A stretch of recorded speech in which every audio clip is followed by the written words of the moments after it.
बंधुओं, अभी कुछ दिन पहले अंतर्राष्ट्रीय महिला दिवस के अवसर पर महिलाओं द्वारा किए गए अभूतपूर्व शौर्य व अनेक क्षेत्रों में उनके द्वारा उत्कृष्ट प्रदर्शन को रेखांकित किया गया है। ये सच है कि महिलाओं को अवसर आने पर वो कठोर निर्णय ले सकती हैं और मुकाबला करने के लिए तत्पर हो जाती हैं। झांसी की रानी लक्ष्मीबाई इसका उदाहरण है।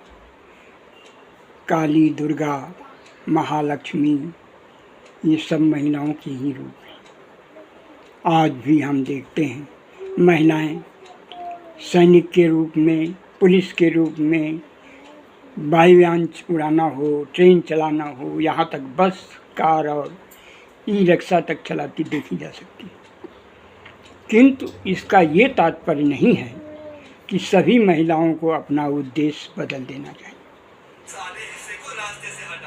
अर्थात उद्देश्य ही नौकरी करना या धनोपार्जन करना बना लेना चाहिए, ऐसा नहीं। वास्तव में ये अप्राकृतिक होगा जो आजकल हो भी रहा है।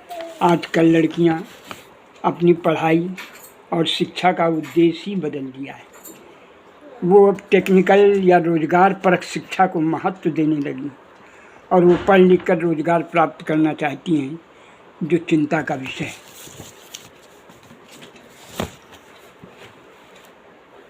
इससे भी ज़्यादा चिंता का विषय ये है कि अभिभावक और समाज का समर्थन भी मिला हुआ है। हमारा हिंदू समाज बहुत उदार और लचर विचारधारा का है। यहाँ के समाज में कोई नियंत्रण करता नहीं। अन्य समाज में ऐसा नहीं है। उनके समाज में धर्माचारी जो कह देते हैं वो सबके लिए मान्य होता है। हमारे यहाँ क्षणिक लाभ के लिए लोग अपनी मान्यता बदल डालते हैं। धर्माचार्यों द्वारा इसका विरोध भी नहीं होता।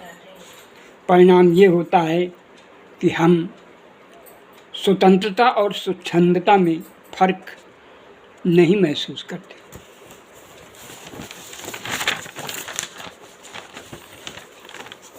प्रकृति ने स्त्री पुरुष को बनाया है जो जवान होने पर प्राकृतिक आकर्षण जिनमें उत्पन्न हो जाता है और वो अपने को एक दूसरे से मिलन के लिए व्यग्र हो मिलन स्वीकार करते हैं। परिणाम स्वरूप शादी ब्याह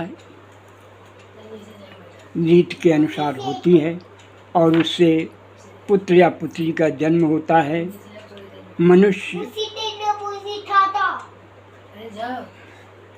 अपना परिवार बनाता है और जब घर में पुत्र या पुत्री का जन्म होता है तो परिवार बनता है। स्त्री पुरुष से माता पिता बन जाते हैं और बच्चों में अपनी छवि देखते हैं और वात्सल्य रस की उत्पत्ति होती है। ये रस सागर की तरह गहरा होता है जिसे माता पिता अपनी हैसियत से बढ़कर भी पुत्र या पुत्री को पालते हैं और योग्य बनाते हैं, सक्षम बनाते हैं और में वो अपना सर्वस्व लगा देते हैं। पिता धनोपार्जन करता है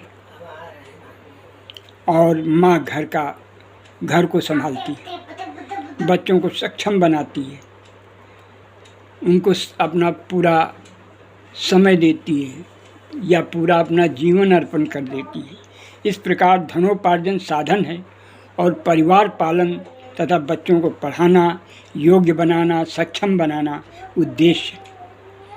बच्चों में हम अपने आप को देखते हैं। आजकल हिंदुओं में साधन को ही उद्देश्य का स्थान दे दिया गया। लड़का बहू दोनों ही धनोपार्जन करते हैं, नौकरी करते हैं। अब प्रश्न उठता है कि बच्चों को कौन पाले, घर को कौन देखे, दादा दादी या नाना नानी। और वो इस उम्र में आकर इतने सक्षम नहीं होती। वो एक बच्चा पालना या देख रेख करना उनके लिए मुश्किल हो जाता है। अतः अब ये हो गया है कि एक बच्चे से ज़्यादा लोग पैदा ही नहीं करते। ये सिलसिला उस समय से शुरू हुआ जब राजीव गांधी, संजय गांधी ने हिंदुओं को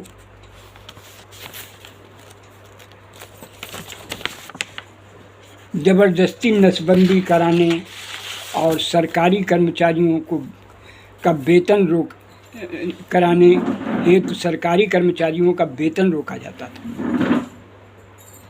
कि वो नसबंदी के केस कराएं, अन्यथा वेतन रोक दिया जाए। ये सिलसिला उसी समय से चला आ रहा है और धीरे धीरे हिंदुओं ने इसे स्वीकार कर लिया, जबकि हमारे धर्म में, हिंदुओं में कहीं नसबंदी का प्रावधान नहीं, संयम बरतना उसके लिए कहा गया है।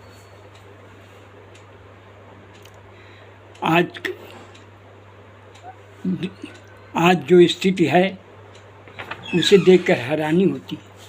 अगर मोहल्ले में या गांव में 20 घर हैं तो 20 कारें खड़ी मिल जाएंगी, किंतु 20 बच्चे ढूंढे नहीं मिलेंगे। परिणाम क्या हुआ? हिंदुओं की आबादी तेज़ी से घटने लगी और यहाँ तक कि भारत के आज़ाद होने में जो उस समय जनसंख्या थी उससे भी घट गई। दूसरी तरफ समाज का एक वर्ग ऐसा भी जिसने नसबंदी का सरकारी आदेश पालन धर्म के विरुद्ध बताकर मानने से मना कर दिया। इतना ही नहीं, उसके धर्माचार्यों ने अधिक से अधिक बच्चे पैदा करने का फरमान जारी कर दिया, जिससे उस वर्ग की आबादी जितनी आज़ादी के समय थी उससे 5-6 गुना ज़्यादा हो गई और जनसंख्या का असंतुलन उत्पन्न हो गया।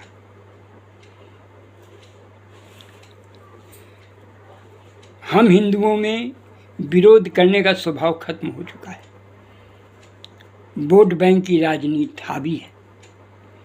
पहले हम बुजुर्गों के समय में एक परिवार में 4-5 बच्चे होते थे, पढ़ने जाते थे, घर आते थे, जहाँ उन्हें माँ मिलती थी, उनका हाल चाल लेती थी, खाना मिलता था, खेलने की आज़ादी थी, घर में भाई बहन आपस में खेलते थे, बड़े होने पे गांव में मोहल्ले में खेलते थे, लड़ते थे, मारते थे, मार खा कर भी आते थे। इस प्रकार जवान होकर एक जुझारू और सक्षम युवा पीढ़ी तैयार होती थी, जो पुलिस, सेना या किसी भी सेवा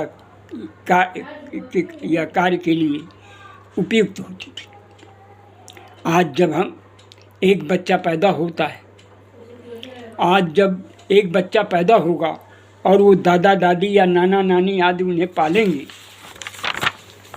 जहाँ उसे अकेले बाहर जाने की अनुमति नहीं होती, घर में कोई भाई बहन बोलने वाला नहीं होता, 24 घंटे पढ़ा नहीं जा सकता, दादा दादी नाना नानी से सिर्फ काम की बात की जा सकती।